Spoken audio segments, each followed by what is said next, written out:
You're listening to episode 625 of the Father Bills Podcast.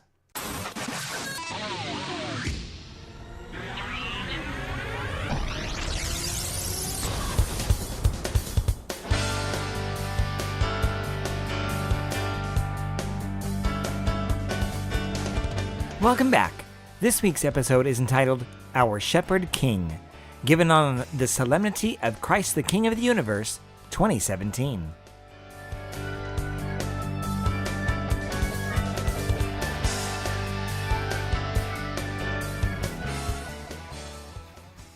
On this day when we celebrate Christ as King of the universe, we are given images unlike any figure of a king that typically occupies our minds.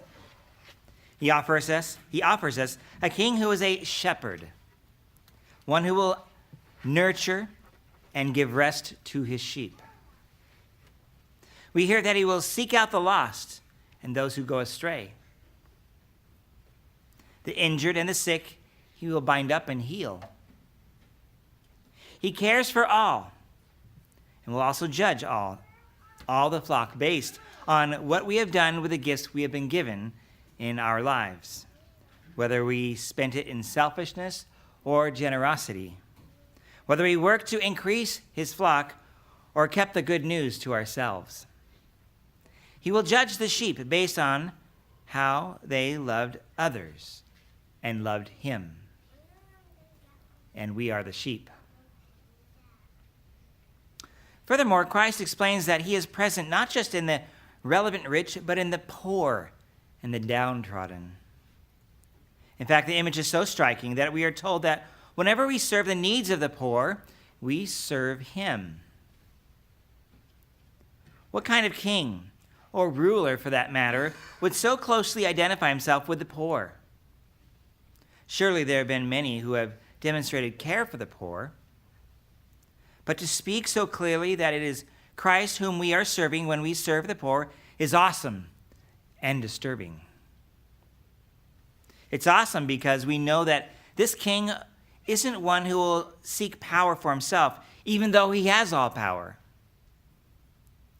We also know that in his reign, he spends his energy giving away his power and authority, indeed, his very self. It is disturbing that we know that we'll be judged by how we recognize the needs of those in our midst and whether we did something about it. For when we do or do not do the things for the poor, we do or do not do them for Christ. It is for this reason the church speaks about her preferential option for the poor, meaning that the church decides things, all things being equal, in preference for the poor. Governments and government systems are judged in this way. Now, Thanksgiving has been a time to offer our gifts and bring our talents to help better the poor. It has been a time to reflect on all the good things that God has given us, to be grateful, and to give it away. So, my question to you is, how did the family visit go? How about that one particular person who drives you crazy? In a way, they're the poor. I was at Fred Meyer earlier this week, and a gentleman said, "Hey, sir, I'm wearing my clerics. Hey, you." I'm like, "Me?" Kind of backtracked. "Yes."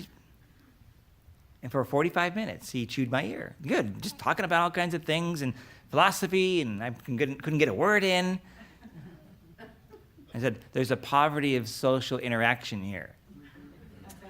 Right? And all kinds of people. Maybe you saw me. I saw some parishioners, you saw me. Some kind of looked like, well, sorry about that. Can't help you. Bye. I even started walking to another department, and he started following me. In a sense, there was some poverty there. But I have a choice. I say, hey, I have no time for you.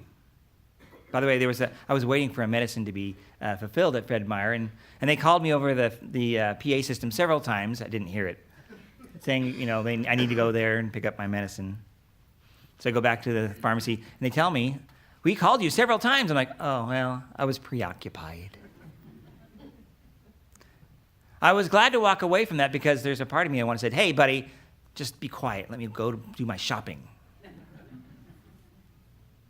But I went home, and you know what? I did what I needed to do.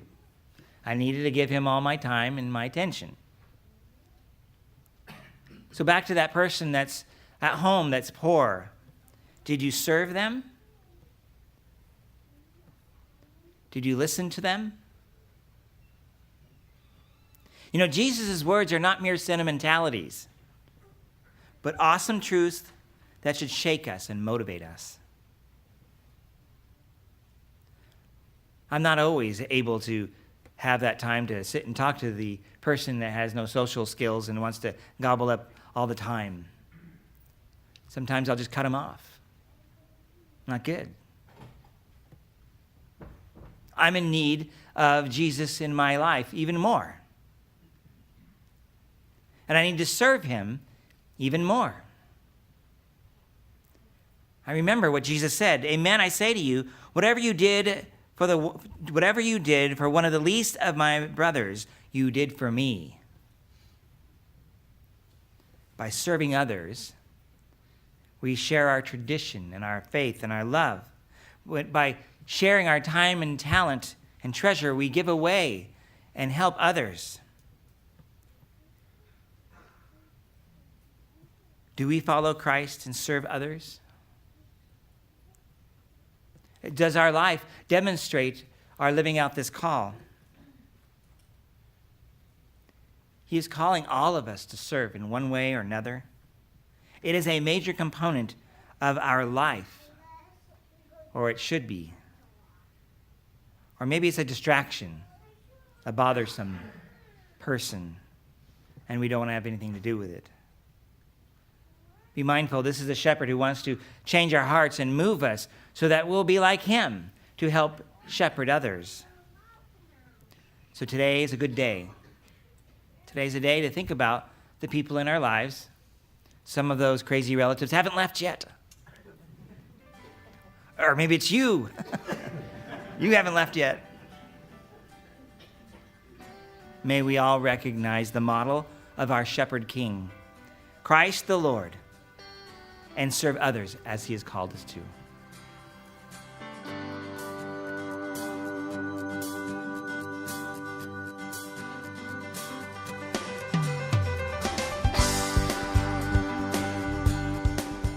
Thank you again for listening to this episode of the Father Bill's podcast.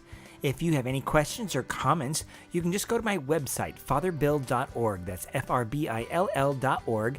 And there you can send me an email, and I will get back to you as soon as I can. Or you can go to my Facebook or Twitter or Instagram accounts from there and see what's going on in that regard. Until next time, may God bless you and have a great week. Bye-bye.